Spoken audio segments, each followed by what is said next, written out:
ஸ்ரீகிருஷ்ணாய பரபிரம்மணே நமः. ஸ்ரீமத்பகவத்கீதா தியானஸ்லோகாः.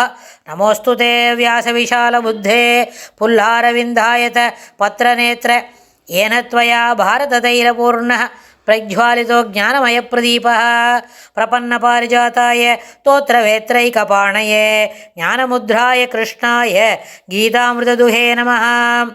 सर्वोपनिषदो गावो दोक्ता गोपालनन्दनः पार्थो वत्सत्सुधीर्भोक्ता दुक्तं गीतामृतं महत्.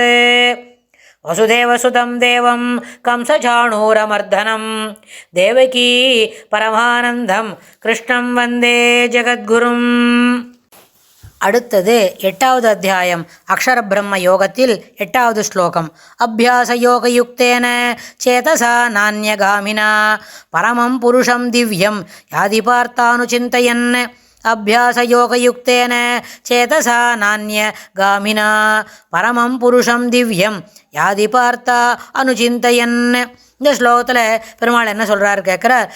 பார்த்த அப்படின்னு கூப்பிட்றார். அர்ஜுனனை கூப்பிட்டு அபியாச யோகயுக்தேன இடைவிடாத யோக பயிற்சியினால் நிலை நின்றதும் நான் அந்யகாமினா வேறொன்றை நாடாததும் ஆகிய சேதசா சித்தத்தினால் அனுசிந்தையன் சொன்னால் தொடர்ந்து தியானம் செய்து கொண்டு பரமம் புருஷம் திவ்யம் பிரகாசிக்கும் பரமபுருஷனை யாதி தியானிப்பவன் என்ன பண்ணுறான்? தியானிப்பவன் பரமபுருஷனை அடைகிறான். அபியாச யோகயுக்தேன. இப்போ இந்த அபியாசம் என்று சொல்கிறதே இடைவிடாத பழக்கம், யோக பயிற்சி அப்படின்னு சொல்கிறார் பெருமாள். ஏன்னா இதுக்கு முன்னாடி 6வது அத்தியாயத்தில் எப்படி யோகம் செய்யணும்னு சொல்லி கொடுக்கறதுனால அதை தொடர்ந்து இங்கே சொல்கிறார். ஆனால் நம்ம 2 ஸ்லோகத்துக்கு முன்னாடி ஒரு பழக்கத்தை வளர்த்துக்கிறதுக்கு முயற்சி பண்ண சொன்னோம். என்னது? கார்த்தால சூரிய உதயத்தில் ஒரு 5-6 நிமிஷம் பகவன் நாமஸ்மரணை, அதே மாதிரி சாயங்காலம் சூரிய அஸ்தமனத்தும் பொழுது பகவன் நாமஸ்மரணை. ஒரு முதல் மாதத்தில் 5-6 நிமிஷம் மட்டும் சொன்னால் போகிறோம். இது நன்னா பழக்கத்துக்கு வந்துடுதுன்னா அதுவே துளி துளியாக அதை அதிகப்படுத்திட்டு 20 நிமிஷம் மேலே ஆச்சுன்னா தொடர்ந்து சகசரநாமத்தை சொல்கிற பழக்கத்தை வச்சுக்கலாம். அதுபோல் வளர்த்து கொள்ள வேண்டும் அப்படின்னு ஒரு முயற்சி சொன்னோம் இல்லையா?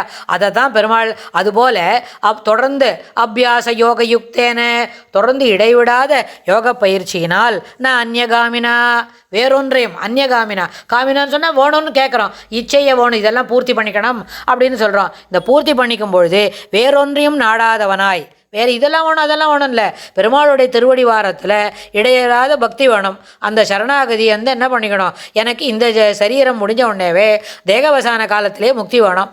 அதுக்கு என்னெல்லாம் வேணும்? முதல்ல சரணாகதி பண்ணிவிட்டு முக்தி வேணும்ன்ற சீட்டு ரிசர்வ் பண்ணிடலாம். அதுக்கு தன்னை பழக்கப்படுத்திக்கணுமே. அது என்னைக்கு பண்ணிட்டோமோ அன்னி மத்தியானத்துலேருந்து இதுபோல் சின்ன பழக்கங்கள்லாம் நம்மளுடைய அன்றாட வாழ்வில் இதெல்லாம் நம்ம தொடுத்து கொண்டே போனோமான ஒரு ஸ்டேஜில் ஒரு வருஷத்துக்குள்ளேயே நம்மளுடைய மனம் சிறப்பாகவும் மேலும் செம்மைப்பட்டும் அது என்ன இறைவனுடைய திருவடி வாரத்தில் இடைவிடாது நினைத்து கொண்டிருக்க வேண்டும் அப்படின்ற ஒரு எண்ணமாவது நம்மளுக்கு வரும். அது என்ன பண்ணோம்? அனுசிந்தையன் தியானம் செய்து கொண்டு இருப்பவன் என்ன பண்ணுறார்? பரமம் புருஷம் திவ்யமாகிய பரமம் புருஷமாக பிரகாசிக்கக்கூடிய இறைவனுடைய திருவடி வாரத்தை அடைகின்றான் அப்படின்னு சொல்கிறார்.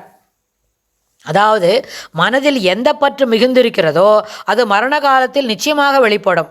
உலகப்பற்று மிகுந்தவர்கள் உலக விஷயங்களை பற்றியே கண்டபடி பிதற்றுவார்கள். ஆனால் உலகப்பற்றிலேருந்து கொஞ்சமாக இதில் விடுவிச்சுக்கணும்னு நம்ம முயற்சி பண்ணுறோம் இல்லையா? அதனால் இந்த முயற்சி நிச்சயமாக தேவையான பலனை அளிக்கும். இதில் இன்னொன்று கூட, பாண்டவர்களுக்கு நிறைய கஷ்டம் வந்தது. யுதிஷ்டரும் பீமரும் அந்த அரக்கு மாளிகையில் அவள் பட்ட சிரமம், அப்புறம் அந்த காட்டில் போய் 1 வருஷம் தனியாக இருந்தது அஜ்ஞாதவாச காலத்தில், அப்புறம் அந்த அரக்கு மாளிகையிலேயும் தப்பிச்சுண்டு போய் திரௌபதி சுயம்வரத்தில் பங்கு பற்றினது, இது எல்லாமே அவளுக்கு ரொம்ப சிரமமானது தான். ஆனால் அதில் என்ன பண்ண, ஒரு நாள் கூட பெருமாளை மறக்காமல் இருந்தா.